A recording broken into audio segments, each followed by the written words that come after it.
I went to people who was about serving others to the highest level. See, I make a lot of money because I serve more people. See, all your success is on the other side of service. People trying to make money, if it begins and ends with money, it's going to be a short-lived victory.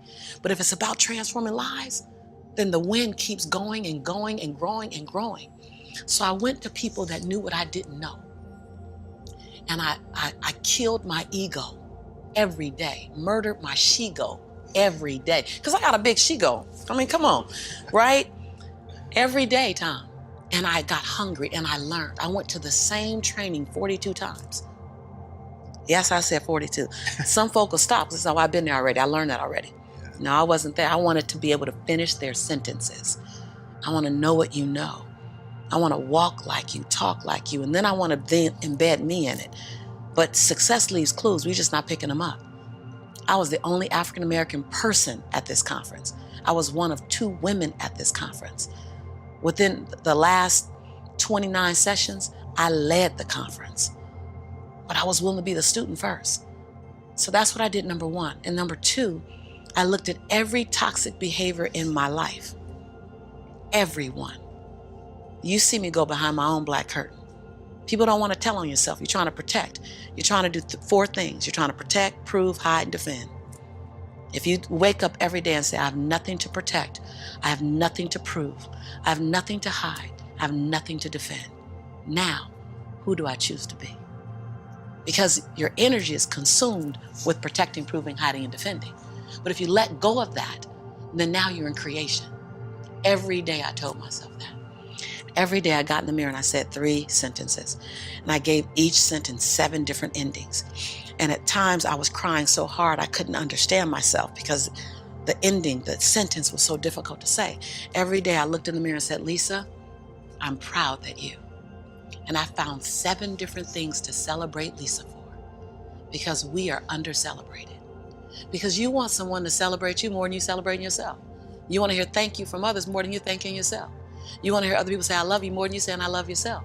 You are teaching the world. I said this on Oprah. When I said this on Oprah, she said, oh my God, I believe the exact same thing. So I knew I had one thing right. The world is looking at you and following your example of how to treat you. How to treat you. They're following your example of how to treat you. So how you treat you, the world's gonna follow your lead. So I had to start treating Lisa better because I was everything for everybody but nothing for myself. And so every day I got in the mirror and I completed 3 sentences. Lisa, I'm proud of you for. Second thing, Lisa, I forgive you for. That one took me down daily because I'd had a son with a man who is now in prison, my biggest nightmare, my greatest nightmare. I had been in a relationship that turned mentally and then physically abusive when my son was 3 years old. I made money but lost it. I was on government assistance. I was on welfare. I was on WIC, Women, Infant, and Children. I got a lot of forgiveness that I had to do. But I was willing to forgive myself every day. And every day I said the same thing for like 6 months until it got easier. And then one day I went, Lisa, I forgive you for it. And that thing didn't come up anymore. I was like, ooh, okay, on to the next. 7 different endings. And the last thing I did every day, last sentence, is Lisa, I commit to you that. Because we make bigger commitments to other people. If I commit to y'all something, ride or die, you can bet your last dime that I'm gonna be there. I'm gonna show up. You're gonna get 2 dimes. But I would make commitments for me, for myself, and I wouldn't do it. I.e. my weight. So I started every day celebrating Lisa, forgiving Lisa, and making a commitment to Lisa. And then I was willing to invest money in me. I was willing to invest money in me. Literally. I worked at LA Unified School District, and I knew I couldn't stay there because they needed a degree. I didn't have a degree. They didn't seem happy. I wanted to be happy. So I would have my son at daycare during the day. I'd work 9 hours. I'd pick him up from daycare, take him back to my office. I take a 30-minute break from 6 o'clock to 6:30 to go get him. I start working from 6:30 until midnight every day at my office on me, every day. Put my son on a little, primary color blanket, something to occupy him. Give him toys that I took the batteries out of so he'd be confused for a little while trying to figure out why they're not working. I'm serious. And I did it every day, every day, every day. I stopped going out to dinner. I stopped going out dancing. I stopped getting my nails done, stopped getting my hair done. And every 2 weeks when Ella Unified paid me, I wrote a check to my dream. And I wrote in the memo line, funding my dream. And I would mail the check to the bank, Wells Fargo. And I mailed a check to myself every 2 weeks for 3.5 years. My family thought, that I was smoking on drugs. Like, she ain't going out. She eating beanies and weenies all week. We think she on drugs, but she's not getting any smaller, so maybe not. And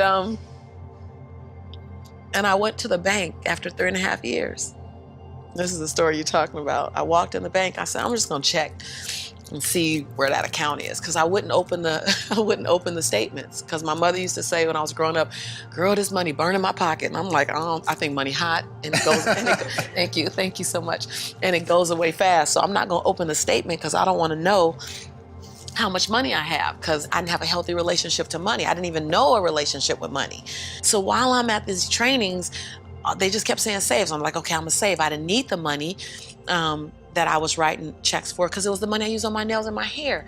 And then every check I wrote to myself, I made a challenge with myself that it had to be 5% more than the next check.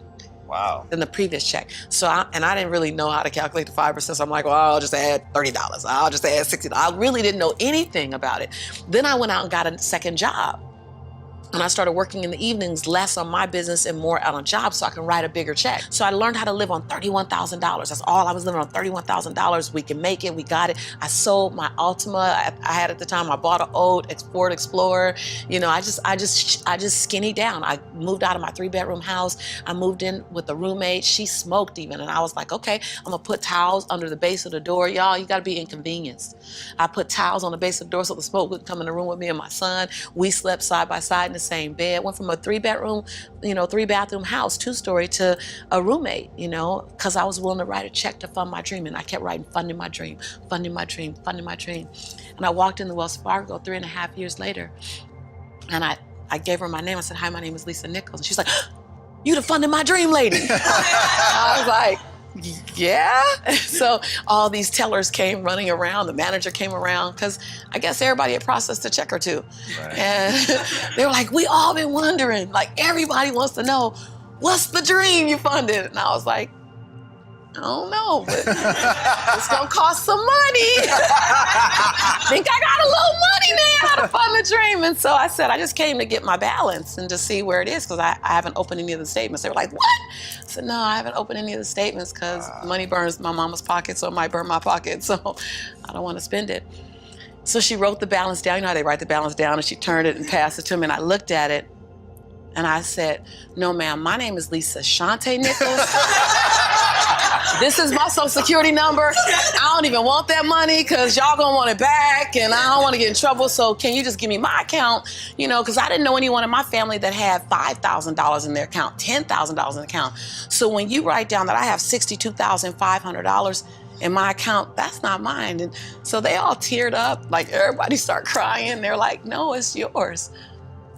I looked down at my son, Jelani, who was 5 years old now, and I said, Jelani, I think life is gonna change for you and mommy. My son said, Mommy, can we finally go to McDonald's now? Because I've been making them homemade Big Macs for a while. I was like, Mama can make you a better Big Mac than, Ronald McDonald. So, because I was willing to inconvenience my entire life. My entire life. I was willing to disrupt my entire life to buy my future, to buy my possibility, to give my dream a chance. See, we're not supposed to tuck our dreams in on the pillow when we get up in the morning. We're not supposed to leave them at home and go and fulfill somebody else's dream. We're not supposed to do that. That's not what we're wired to do. That's not who we are. Your human spirit doesn't care about the economy. The human spirit doesn't care that my son's father went to prison. The human spirit doesn't care what's happened to your family. The human spirit doesn't care about the past. You may have been molested, or your family may have been broke, or you may have been betrayed, or you may have a divorce. Your human spirit doesn't care about any of that. Your human spirit simply says, what's our command for tomorrow? What do you want to create? It's not keeping score. Your brain is keeping score, because your brain is designed to keep you safe. Your soul, your intuition, your human spirit is designed to make you soar.